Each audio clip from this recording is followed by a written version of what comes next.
taken. I want to tell you a story about the best ones. After the Second World War, the Klausenberger Rebbe was in the DP camps, and he went around trying to be Machazik Yidden. And there was a little boy, a 15, 16-year-old boy, who, because of everything that he had gone through in the camps, he threw away his yarmulke, he threw away his tzitzis, he threw away everything about Yiddishkeit. And the people over there, they recognized him, they knew who he was, and they knew what kind of family he came from.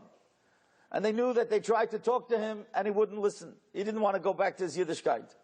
So they went to the Klausenberger Rebbe. And they said, Rebbe, you knew this man, this boy's family. Maybe you could speak to him. So they said, the Rebbe said, bring him to me. The young boy came in, he understood what the Rebbe probably wanted from him, and he decided right in the beginning, he's not going to get into a conversation.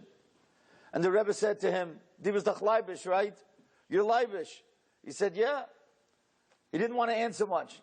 He said, "I knew your father," and he tells him his father's name, and the boy just nodded.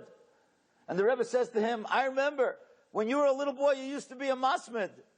And the little boy again just nodded, but he didn't want to say anything. Then the Rebbe put his hand on the boy's shoulder, and he touched his face, and he said, "You're angry, right?"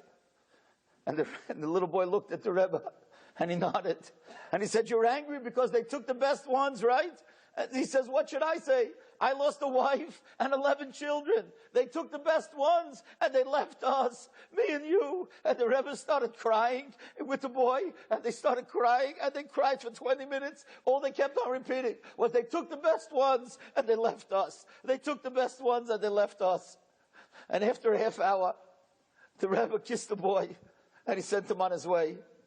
And that night, the boy, for the first time, said Krishma in months. A few days later, he was wearing his tzitzis, and then eventually he put on his tefillin. This boy lives in Baltimore today.